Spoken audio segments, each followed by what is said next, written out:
তো আমরা যেটা জানতে পারছি যে সেকেন্ড ফ্লোরের কোনো একটা জায়গায় হয়তো বা সিলিন্ডার বিস্ফোরণ বা অন্য কোনো কিছু ঘটেছে। তো যেহেতু তারা ৭ তলায় থাকতো খুব সম্ভবত, এরকম আমি জানি না আসলে তারা কয় তলায় থাকে এক্স্যাক্টলি।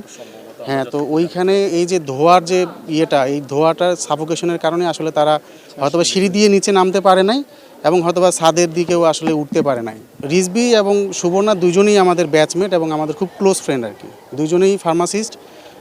ওর ওয়াইফ স্কোয়ারের অ্যাগ্রোভেটে মানে অ্যাসিস্ট্যান্ট ম্যানেজার, গ্রুপ কোঅর্ডিনেটর হিসেবে কাজ করতো।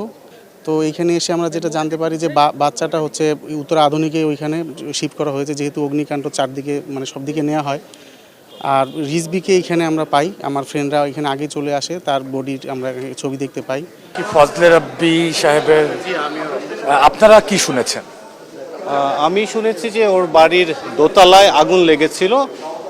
ও থাকতো বাসার ৫ তলায়, মানে বিল্ডিংয়ের ৫ তলায়। ৫ তলায় ধোঁয়া উঠে সাফোকেশন হয়েই মারা গেছে, যতটুকু উনার ৫ তলায় ছিলেন। আমি যতটুকু জানতে পেরেছি ওর ওয়াইফ আর ওর একটা বাচ্চা এবং ফজলে রাব্বি সাহেব, ওরা তিনজনই থাকতেন একসাথেই ওনাদের মৃত্যু হয়েছে।